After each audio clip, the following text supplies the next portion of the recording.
feature presentation.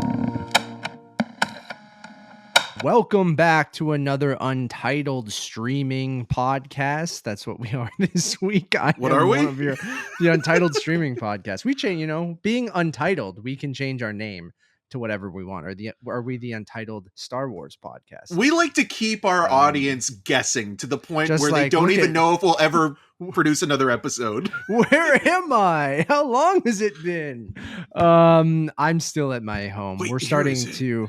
if you're seeing the video, which I think I'm going to put out, we were debating on putting out audio only episodes for the foreseeable future because I'm in the process of moving again. I feel like I've moved 4 times since we've started this podcast. I think that's actually maybe true. But I'm moving once again. So my wife and I You're in witness protection. We should just say it now. I'm sitting at my kitchen island as we're starting to pack up things. The office area is one of the first areas we're starting to kind of pack up. So it's kind of a nightmare right now. So I'm sitting in my kitchen with my bedroom behind me. But Eric, how are you doing? I'm tired, Matt. I'm exhausted. It has been a busy...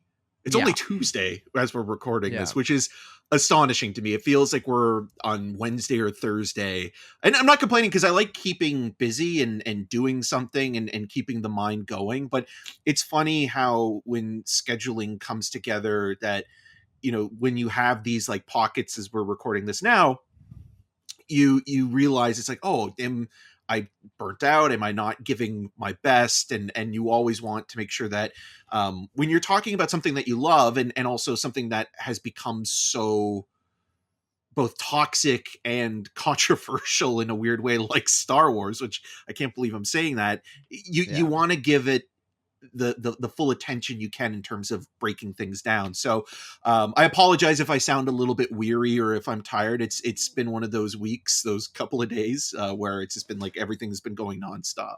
No, I feel you, man. I'm in the kind of the exact same boat, which is why we've, again, been a little inconsistent. But you've put out some great interviews that people can go check out. So please go check those out on both the podcast and YouTube feeds. But yeah, I'm feeling tired too. So, but you know what? I always we're being honest with everyone. Like, I'm excited to talk about Star Wars. I always am. As divisive as it can be, or as you said, toxic as it can be. I just love Star Wars. I like good Star Wars. I sometimes even like bad Star Wars. I think one of our more recent reviews was Star Wars Episode 1. Oh, yeah. So I just love talking Star Wars with you, especially when we get new Star Wars. And sometimes it's, great. Sometimes it's good. Sometimes it's not so good. And that's okay. So that's the first and foremost, the message that should be put out there. It's okay. It's okay if you don't like something, but yeah. With The Acolyte, which premieres today as we're recording, the first 2 episodes should be available to you, to watch right now. Most likely, unless you're like a hardcore fan and you're listening to us right away. And who are you? Please let us know. But we will be reviewing episodes 1 through 4 of Star Wars The Acolyte. So you should have access to episodes 1 and 2, which is premiering tonight, June the 4th on Disney Plus. Going back to their release schedule of 6 p.m. Pacific, which would be 9 p.m. Eastern, which I like. I don't like the drops in the middle of the night. X-Men was at 97 was weirdly back to that schedule of releasing at midnight Pacific, which would be 3 p.m. or 3 a.m. Eastern here. So I do like that they're doing the primetime releases. They're doing 2 episodes, and then they'll be doing weekly drops after that. So we will be talking about episodes 1 through 4 of Star Wars The Acolyte, or really it's just The Acolyte. There's no Star Wars logo at all. They dropped the Star Wars. It's cleaner. Yeah, there you go. So we will keep it spoiler free for all 4 episodes, but if you have watched those first 2, you'll know kind of what we're alluding to in certain things. But we're going to keep it pretty much spoiler free as much as we can, because it is a mystery box type show. Usually with Eric and I, we just kind of only talk about what has also been shown in trailers. I think that's fair game, just to give everyone some context about what's coming. So that I've been stalling enough. So Eric, let's get right into it. I know we're sort of on the same page with this one from the little bit we've talked, but I think one of us more positive than the other. But I want to kick it over to you of what you thought of The Acolyte. Yeah, so I'll just kind of sum up my initial thoughts, and then we'll kind of get into what you think as well, and then we'll kind of go from there. And this is obviously the Rotten Tomatoes quote. So the unbalanced murder mystery distracts. I'll read that again. The unbalanced murder mystery distracts from the critical analysis of the Jedi's oppressive power, causing a far greater disturbance in the Force series. And what I mean by that is, I think the aspect of the whodunit and sort of the procedural elements that we're seeing gets away from what I find more fascinating about these 4 episodes. And what that is showing the Jedi as an all oppressive, almost Christian-like state. It's the conversation that I think the US constantly has of separating church and state, but still living under a Christian nation. This is a time where the Jedi rule hundreds of years before the Skywalker saga. So you're at a distance from the familiar world building that you know, but at the same time, you can still see a lot of the thematic similarities in the shadowing of what's to come and the idea of history repeating itself. I think the murder mystery plot can sometimes be intriguing, but then there are other moments where it feels like it wraps things up in a way that maybe it's because it's a television series that it has to kind of get things to the next plot point instead of focusing a little bit more on exploring how a character's put in a situation. Like, I look at the first episode and I look at the main character, Osha, and specifically how her character is being framed for a crime and how she's put in the situation where she has to prove her innocence. And that kind of feels like it's resolved rather quickly overall. Sure. And that part I felt like, oh, like maybe if they kind of focused on that a little bit more and had some time where characters were still doubting it and to prove her innocence or getting into more harrowing situations as you go on, but then it kind of drops that part of the narrative.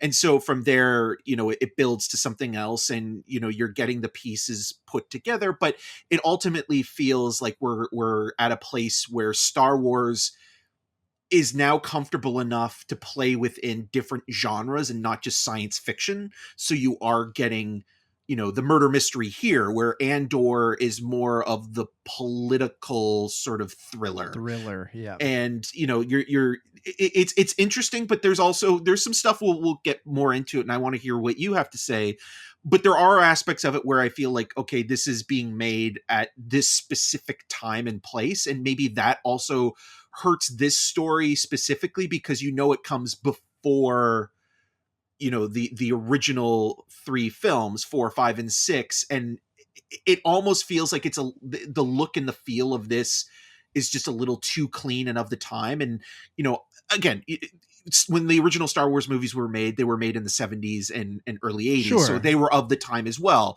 But there's a feeling like, looking at some of this, it's just too sharp. It's too digital.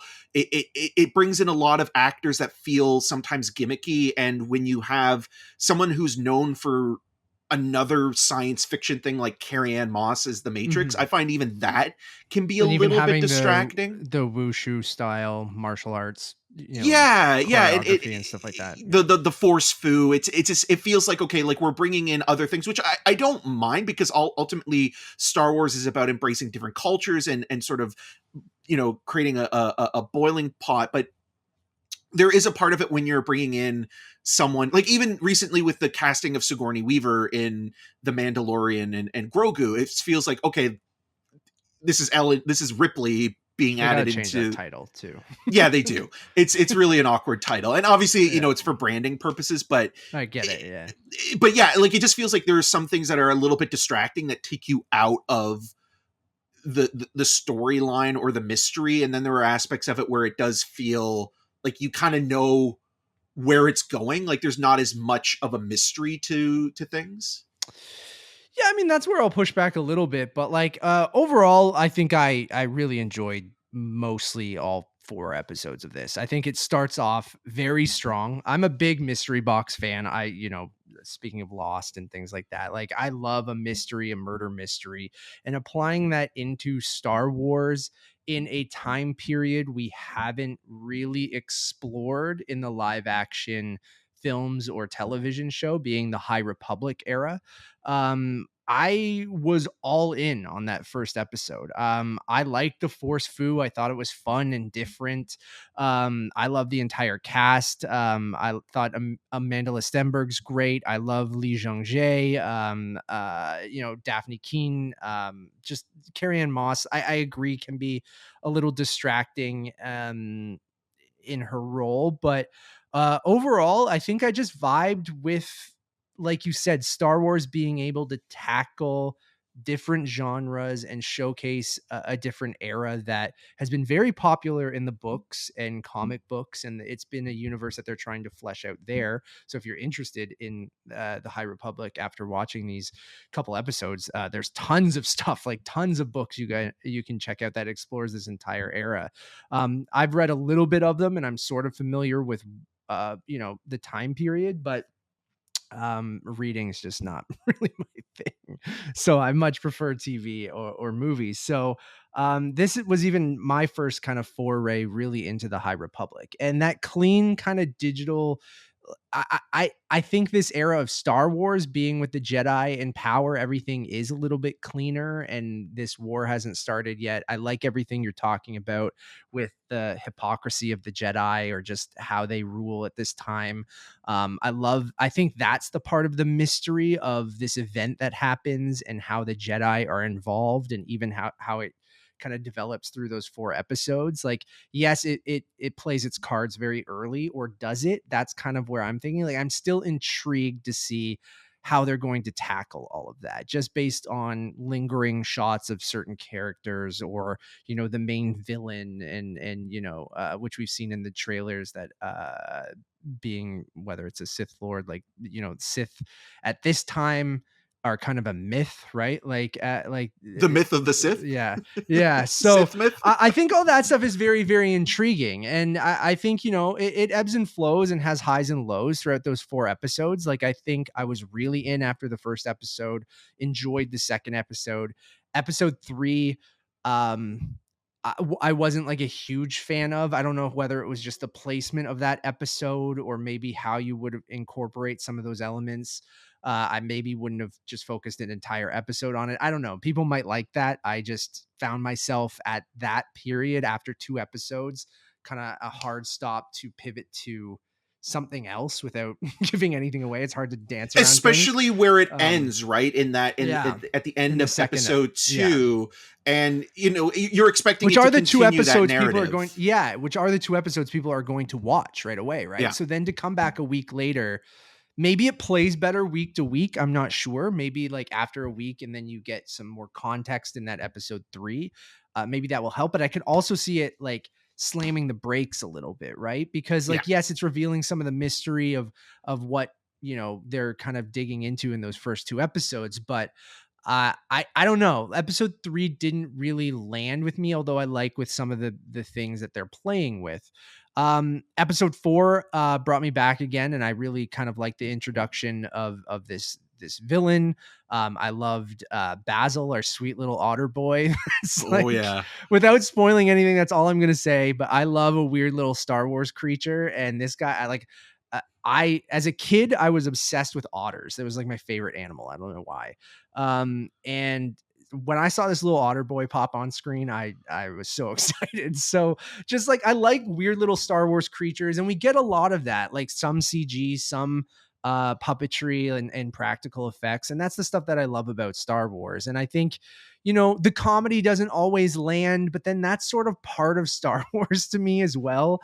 Like some of the kind of corny, like, whether it's the Marvelization of the humor in certain like Disney, live action adult things, where it's like that kind of sitcom-y style humor, I can see a little bit in their modern Star Wars. But like, I also see some of the cheesiness of the early films in there. And so sometimes it works, sometimes it doesn't. I don't think it's laugh out loud funny. It's more sometimes like or like that was cute, or whatever, when a joke would happen. But the show is very dark, and Yeah, like I think it started so strong for me and I was really in. And then I kind of, I'm still very, very intrigued. It really did catch me off guard with some of its mystery. Like I think they did a good job guarding what the show was in the trailers and different things like that. Like Even though I the kind title of, gives it away, I think a little bit when you look sure, I didn't at a think specific too hard. letter. Yeah. Well, what it does in the Okay. credits. Oh, I see. I see now. I'm looking at the thing. So, but then I think all that stuff is clever, right? And so I think that reveal, and yes, it shows you a lot pretty early. So what that mystery is going to be for the rest of the season, whether it's who the big bad is, that seems like to be one of the main, mysteries. And, but I really do agree with you that the Jedi were held in such high regard, even though, and then that's partly why in Last Jedi, people are upset with how Luke viewed it all and things like that. And I think continuing that and showing that the Jedi weren't always great, like, and they Well, that's aren't the great. part. And They never like, really have been good. That's the no, problem yeah, with this character, and I think it was always a misinformation and yeah, misinterpreted, because like even I when agree. Qui-Gon, we were talking about this, was episode 1, like Yeah, Qui-Gon Qui-Gon's an is asshole. is the reason why Yeah. the Jedi were basically wiped out, because he was able to convince them to bring in Anakin. And you wonder if Osha is in that same category of like, okay, maybe they caught on that she just could not do this, and she could have become another Anakin situation. But I think what the story, or the most interesting aspect of it, is in terms of being critical. Like you mentioned episode 3, which is directed by Kokunaga, and he directed Who I love, but after Yang yeah. and Columbus, and Jodie Turner Smith yeah. is also in it, and so you're thinking after Yang as well. But I wouldn't have known it was him until afterwards, because his style is no idea. so symmetrical in the framing and the editing. But this just kind of feels like not that it's a bad thing, it's a work for hire, but it does feel a little bit like, oh, I'm 1,000% for that. So I wouldn't have known that. Like I would have been like, oh yes, I can recognize the mise en scène of Kokonada's style as a filmmaker. But yeah, I think ultimately, like I look at like the world we live in now, especially in North America. It's a Christian nation, and under you can practice and be who you are as long as you follow the guidelines of the Lord Jedi rule, Jesus Christ, Jedi Christ, Yeah. And so, and like if anybody tries to do anything different, or opposes it, you get in trouble. And then even to a greater point, fucking there's Jord, right? Yeah, there's an aspect of feeling like these characters are government workers or child aid workers, where they'll take people away and they can do whatever they want, and there's this power that feels like, well, there's no balance, because like you think like, oh, the Jedi, once the Jedi come into play, they'll find balance in the Force, but the Jedi create their own enemy. And I think like that's more interesting than the murder mystery in itself. I think I know where the murder mystery is going. And I appreciate something that's.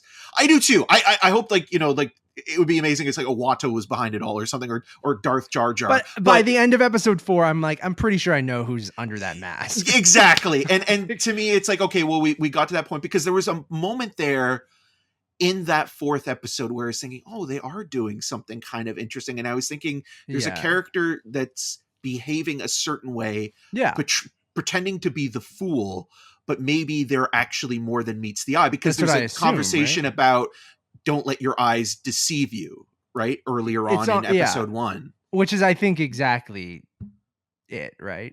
Yeah. Like, without spoiling anything again, like you guys will see as these episodes play out. But I hope, it's not like I hope, good writing and good storytelling can be exactly that. It can be not even predictable, but they wanted you to see those clues before the reveal happens. And sometimes that reveal can be satisfying if it is the thing that you're thinking about. And I will say, I didn't, until the cliffhanger in episode 4, which I think is a fun cliffhanger. But I at that point I was like, oh, okay. It kind of clicked for me of going like, I think I know where they're going with this. And I think that's kind of interesting of revisiting those first couple episodes.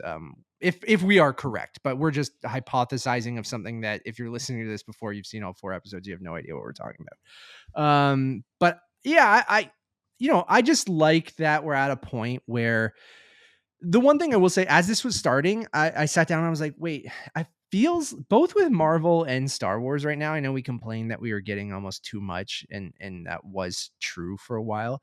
But I was like, okay, what was the last Star Wars thing? And then I'm sure it wasn't that long ago, but I still felt like a decent amount of time. It was Phantom Menace. Well, yeah. But before that, was it? What am I even? No, it was I guess Ahsoka, right? Like it was Ahsoka late last year, but it felt like a good amount of time. And that Ahsoka was last year. Or was it this year? Am I going crazy? But I think last year. I think Ahsoka, though, it goes to show you that I think a lot of these Star Wars shows are kind of disposable in some way or another, because unless they have, like, even the last season of The Mandalorian, which didn't really live up to the previous 2 seasons. Yeah. I think, like, a lot of people now, like, the benchmark for the TV branch is going to be Andor. And I think you need creatives that aren't beholden to Star Wars as someone, like, let Dave Filoni be the Star Wars guy, but bring in like a showrunner or show creator who actually doesn't care necessarily about Star Wars, but cares about story first. And I think Leslie Headland is kind of in that camp, don't you? I don't know. The way that they've been doing some promotions with her recently, she has been talking about her love of Star Wars and things like that. And but Tony Gilroy's like that guy where it's like you can find absolutely nothing on him because they don't want him to talk, because he'll basically say Star Wars is dumb and I'm doing this as a I think World both can be good. Like the one absolutely baller ass move at the end of the episode 1, which you guys will see, where it's like directed by Leslie Headland, written by Leslie Headland, created by George Lucas, executive producer Leslie Headland, and her name pops up like 7 times in the first 8 credits, and I was like, oh goddamn, okay, cool. I wasn't a huge fan of Russian Doll, if I'm being completely honest. I watched the first couple episodes and just didn't click for me, but I think she does a good job. I think you can tell that she cares about Star Wars, but not in an overly precious kind of way. And we're back. I don't know when I got cut off, but I was talking about Leslie Headland, where I feel like you can tell that she gives a shit about Star Wars and obviously was a fan, but I think she does a good job. She directs the first episode. She's the creator and showrunner, and then you have people like Kaganata and Alex Garcia Lopez stepping in director duties.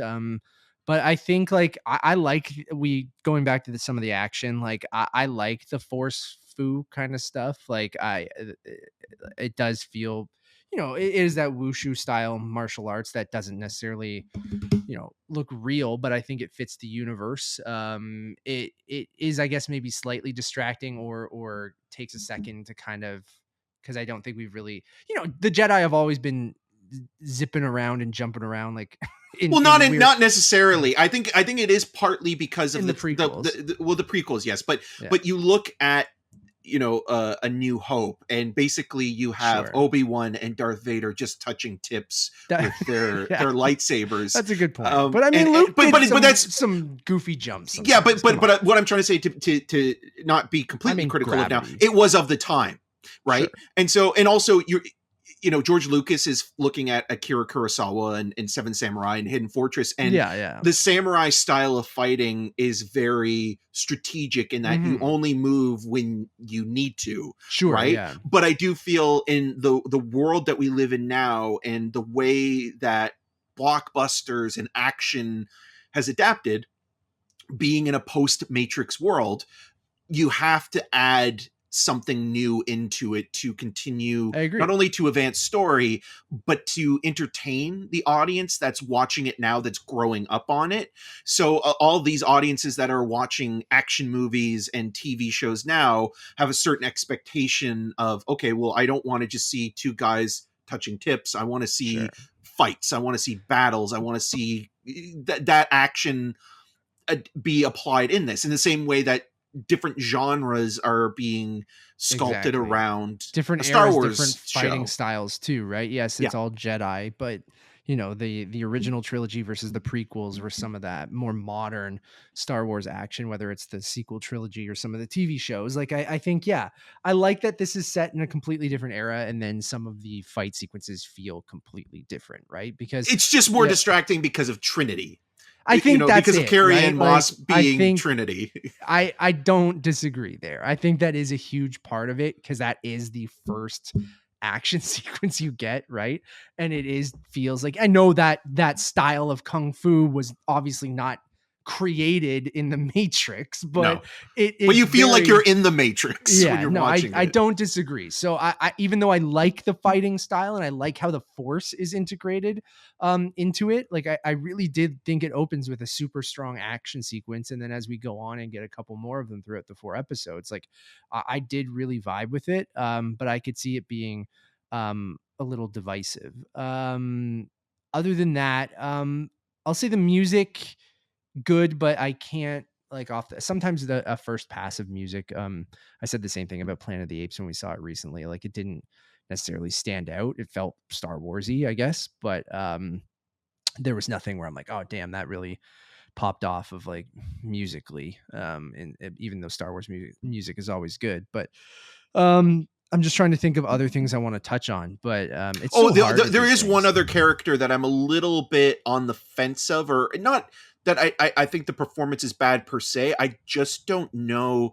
what they're doing with Charlie Barnett's character, Yord. because there are times where, like, you're talking about, like, the comedy where, Sure. they're preparing to go on this The shirtless rescue. scene, And Didn't it like almost plays like he's a surfer dude for a minute. But then there are other times where he's dead serious and he's committed to being a newly, christened Jedi Knight. And so it kind of feels a little bit like back and forth in terms of where they're finding the comedic bits to land. Yeah. And that kind of feels a little bit confusing for that character. Like, I understand when you're having, like the droid like Pip or something like that. Like those Love scenes Pip. I do too. Those scenes are fine. Like, they work, they're not necessarily laugh out loud funny, but I get why, like, kids would like it, or, everyone like, loves a cute droid, and you always need a cute droid. Yeah, you need a weird little freak and a cute droid in every Star Wars. And Star Wars usually delivers on those things, and they are here. I just think when you're looking at, if you're comparing all the Star Wars shows that have been made to date, it is difficult to surpass that first season of Andor. But again, it's like what you said before. It not every show has to be the same, and it's just that with Andor, I think it just did so much, both in opening the world in a way we hadn't seen before, but it also felt like there was this incredible rich texture in the vernacular and the dialogue and the conversations that character had. And the realness of it, the authenticity and the texture. And so with this, like, it feels like, like I like the critical analysis of the Jedi. I like that it's looking at it from the point of view of, okay, there was a time where it's not always good to have why am I drawing a blank on this? Like a majority government. This is it's like majority Jedi, and so to have that working with the Republic, it's like, okay, well, this was a utopian society, but look how they treat, as balloons come up, but look how they treat anybody who has a different ideology or lifestyle. And so that doesn't mean that the Jedi should be prosperous in every regard either. They feel like they're holier than thou, and that's how some people view them. But I love the same way with religion, right? Like, it's like my way is the right way and any other way is wrong. Exactly. And you can see why the Jedi fall apart, right? Like, and that's the stuff I agree with you, I do really like in this show. And then I am still intrigued by the mystery box of it all. Like, even the way that they set up the villain, it has to be someone the audience has probably seen. So, like, that's the one mystery that's left after these 4 episodes. And I even think some of the stuff in that third episode without touching on it. Like, I think there is some more to it than what they've revealed. So like, I still think that there's a lot there. We've seen half the series at this point. I'm intrigued at the rest. I like that it's in a different era. I like that it's being critical of the Jedi. I like the cast for the most part. I like the action sequences. It, you know, not every moment of every episode worked for me, but these 4 episodes did a good enough job to make me want to watch it. That, you know, I have to wait 3 weeks now, but it made me excited to watch the rest. Am I like, I have to be there at 9 p.m. on Wednesday nights? I don't know if I'm at that point. It's not X-Men 97 level where like you're completely hooked and ready for that new episode. So, and me as someone who loves Star Wars in any form, right? Like even bad Star Wars, I still will watch it through. So take my opinion with, you know, people listening to this, whether you're very critical of Star Wars or you've burnt out on Star Wars or you love Star Wars, like I will take anything. Just in, you know, I like that Ahsoka was last August and we hadn't gotten anything since then. Am I going crazy or no? I don't think we have. Yeah. I mean, there's been a lot of conversations about new projects, specifically on the film side of things. Sure, they've been announcing a lot of stuff, but with both Marvel and Star Wars, to my point earlier, which I think I got lost in whatever the fuck else we were talking about, but like, no, you were talking about that loss is Evangeline Lilly. Yeah, she's retiring from acting. Yeah. So, and Lost was back because we have to go back. It was on Netflix for some reason. I'd be like, it's been on Hulu and Disney Plus forever. What are you guys talking about? Just watch it there. I love Lost. They need to bring that back, which they will. Matthew Fox is waiting at home. They're talk about, a show that deals with religion. Now I lost my train of thought. Oh, Star Wars, Marvel. We ask and you shall receive. Like, I feel like when I sat down and I was like, oh, I'm actually like really looking forward to this because I feel like I haven't had something Star Wars for a little while. And I know a year's not that long, or like, you know, 8 months, 9 months, whatever it was. But that's the kind of gap that I'm looking for here. Give me like, make me want this stuff, right? Like it felt long enough where I'm like, okay. You want the Force Awakens kind of feeling of like, oh, this is an event again, or this is something same with Marvel, right? Special. With Deadpool, when Deadpool comes out, you know, with Avengers director Sean Levy, in a month, then it feels like a significant amount of time, right? So I think maybe, you know, whether that's a factor in how I feel about this, because I was just like, oh yeah, I'm in the mood for some Star Wars. I got some Star Wars and it felt a little bit different than the Star Wars I'm used to, and that was enough of a carrot there, especially with a little bit of a mystery box and, you know, some cool lightsaber colors. Like I'm in. So like I'm definitely looking forward to watching the rest, seeing how it plays out. These reviews are always difficult because we have to dance around so much stuff and we've only seen half of it, so it's not really a review, it's more of a first impression. But my first impression is I'm looking forward to the rest, so I'll leave it at that. What do you want to end with, Eric? Yeah, I'm mixed positive. I think I have to mull it over a little bit more than you, but I also have that feeling of, you know, I think my love of Star Wars will always be there, but it's on a case by case basis. Yeah, you know, and not every Star Wars film or TV show is going to be good, or it's not going to be for you, or it's but that's fine. That's totally fine. I also love that we're finally getting women creators, you know, coming in and working on this and bringing a new perspective and something fresh. It's just that there used to be a time where it's like unanimously you had to love Star Wars entirely. And I think that also goes to what this show is talking about, where the unanimous sort of, you know, under the ruling of the Jedi is a bad thing. And you can like certain aspects of a political party, you can like certain aspects of a franchise. You don't have to love it all. You can love it all in the sense of it's a part of it. It's the canon. It's interesting to dissect. But I think it ultimately comes down to what is the story telling you, and does it connect with you in some way, or is there a conversation you can have? And I think we can always have a conversation with Star Wars. It's just that this feels like, okay, this is fun, and it works for when you're watching it and you kind of come in and out of the intrigue, but I don't know if it's on the level, and again, we'll talk maybe more about this once we've seen all eight episodes, yeah. where this falls in that spectrum of like the best of Star Wars versus, is it Andor or Mando season 1, or is it the Book of Boba Fett, or I don't think like it's already. I don't either, but you never know. People can shit the bed at the end of an they might not be able to land the X-Wing for sure. Because you look at the Rise of Skywalker, right? Like, I know a lot of people would no matter, even if it was the most satisfying ending, it wouldn't have watch it since it wouldn't please people. But look at The Last Jedi. I think that movie is spectacular, and half of Star Wars fandom hates it. Yeah. And that's where I think the politics of it really started to come into play. So I'll always love Star Wars, and I'll always have a spot for it, and I'll always have time for it, and I will watch the rest of it.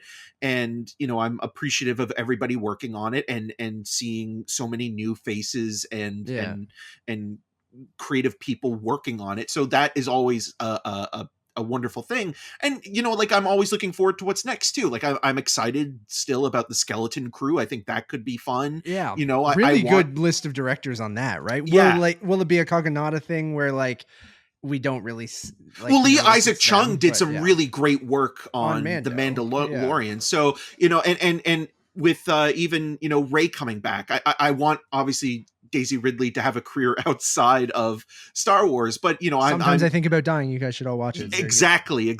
And so, but like, I'm happy to see her come back in some form, as long as she wants to come back. And so, like, there will always be a place, and I'm always happy to watch, and I'm always happy to talk to you about it and review it. It's just, sometimes it's like, okay, you have to accept it for what it is, not for just simply it's being Star Wars.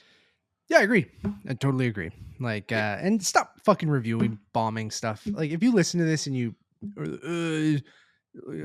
Star Wars is gone woke, fuck off. Oh, that's the worst. And there was a couple of times where I hated thinking this way. But I see it on Rotten Tomatoes already. Like, the episode hasn't even premiered, and they're letting people like give user reviews that are bombing it. And I'm like, get the fuck out of here. Well, that's the other thing. Like, there's a couple moments in the first 4 episodes. Like something, but be respectful.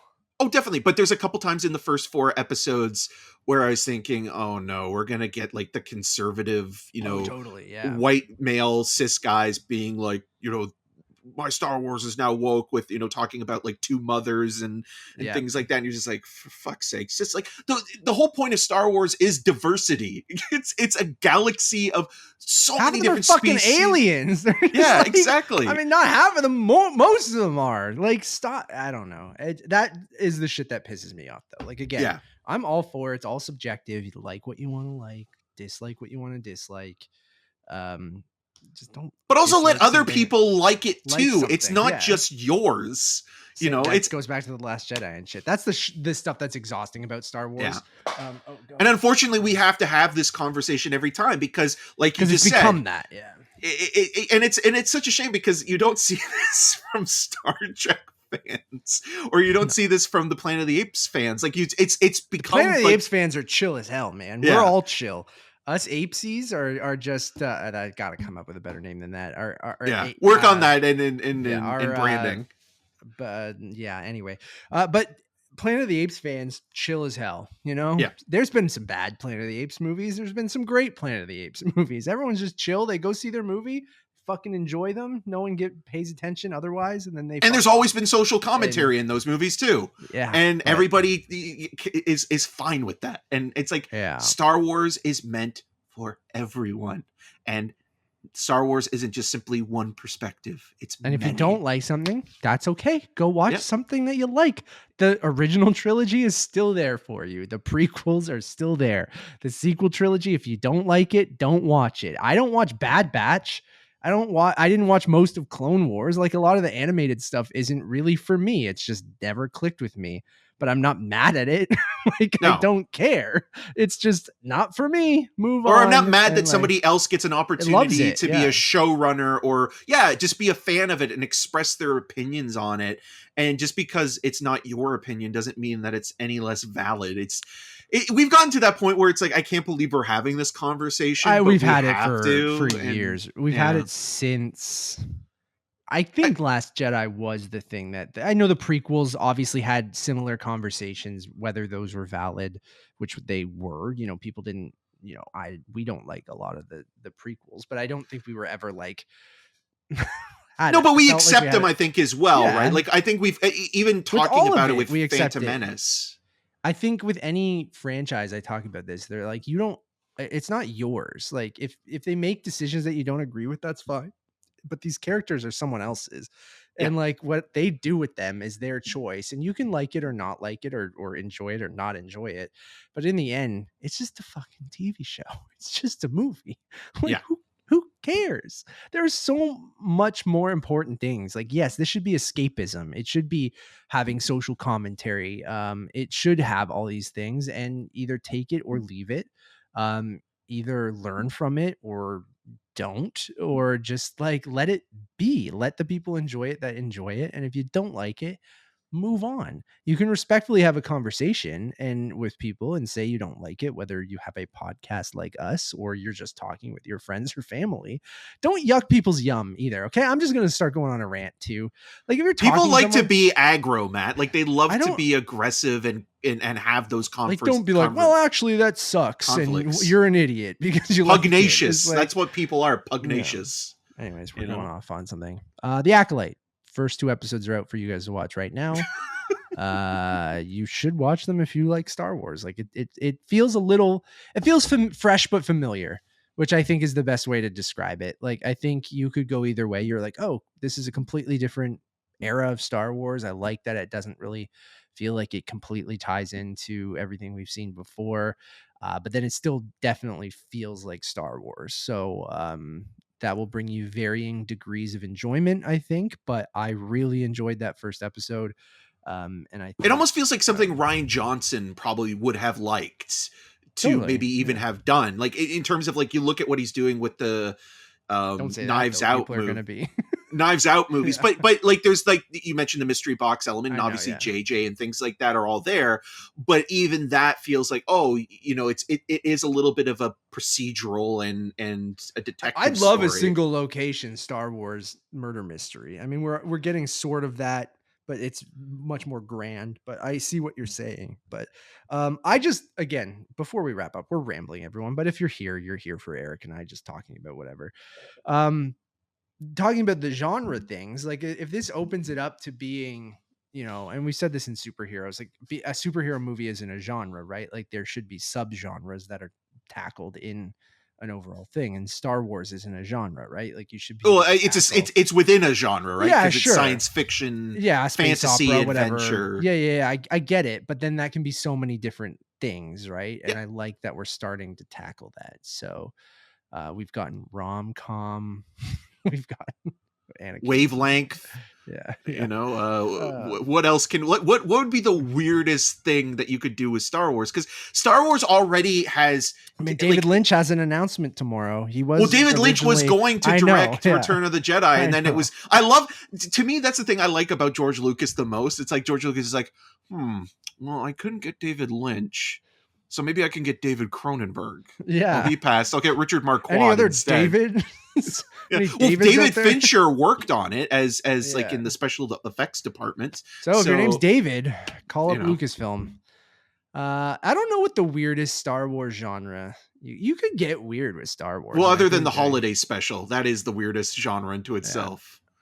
But shout out to our boy Basil. You'll see him in episode 4. We won't say much more about him, but he's a weird little freak, and I love him. Oh, he's great. Actually, I was going to say until next time, but let's plug some stuff. Eric's got some great reviews out right now. Eric, plug your shit. So I've got reviews over at rogercv.com/cinemascene. Not there, here. No, I know that. I'm getting this out of the way first, Matt, so I can talk about the other things. And I'm already drawing a blank. But I have some the interviews. Ross Brothers and, yes, the Ross Brothers for Gasoline Rainbow. Was a treat to talk to them. Two of the best filmmakers working today, and blurring the lines between documentary and narrative filmmaking. Just like, go back and watch their films. It's on Mubi right now, a lot of their stuff. Question from the press pit. Yes. I think a Star Wars like Planet Earth series. Just get David Attenborough and just. Oh, they're going to say the Ross Brothers, because that would be a cool Star Wars. Yeah, I mean, them at like although Gasoline Rainbow has a little bit of it. Yeah, does it? Okay, cool. Oh, it does. Yep. And didn't they do Broken Nose Empty Bottle Pockets or whatever it's called? Broken Nose Empty Pocket. Yeah, okay, I was close. Yeah. And that was about a bar, wasn't it? Yeah. Cantina. Just saying. Just remake that movie, but do it about a Star Wars cantina. I'm all for it. I'm all for it. Whatever those guys want to do. Planet Earth, but Star Wars, I'd watch the shit out of that. I think that'd be fun. Anyways, keep going. What else do you have? Yeah, so what else do I have? You had an interview, Backspot. Yes, with D.W. Watterson. They were wonderful to talk to.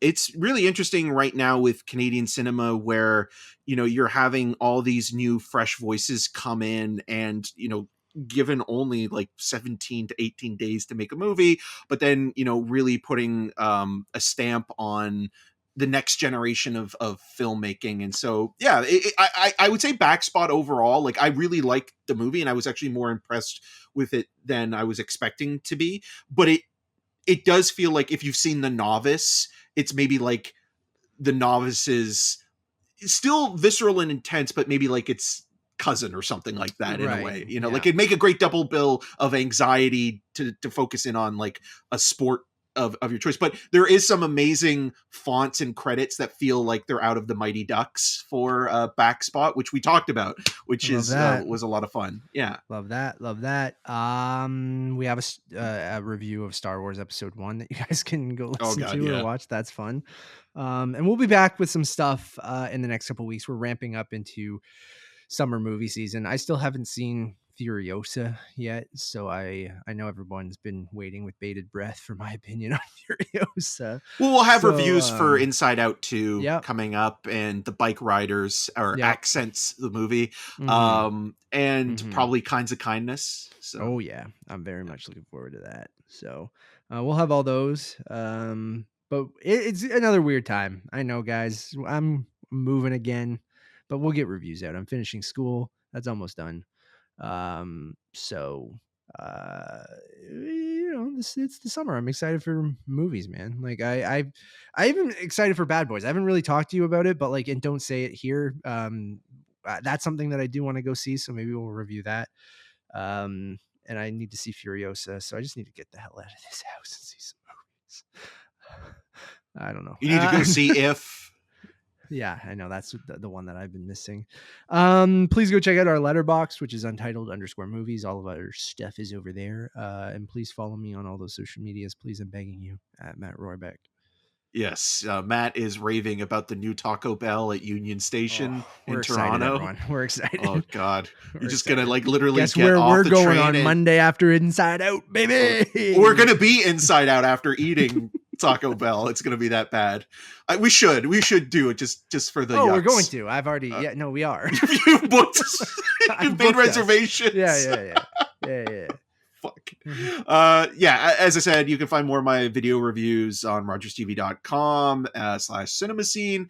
And thank you so much, Matt, for posting all those interviews. I know I'm just going from one to the other, but and you've got a lot of work to do and moving. No. I love doing it, and I love You're talking keeping to the people lights on. You're the one who this is basically the Eric Marchant show. And then I appear once in a while.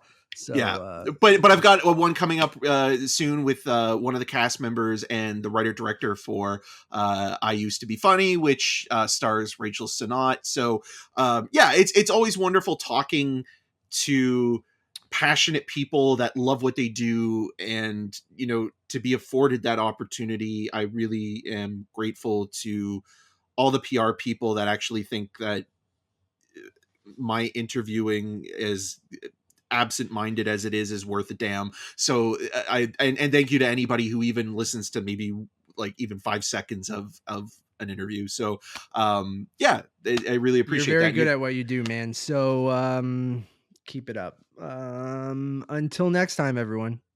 Gonna touch those Star Wars tips. God damn it. Tips.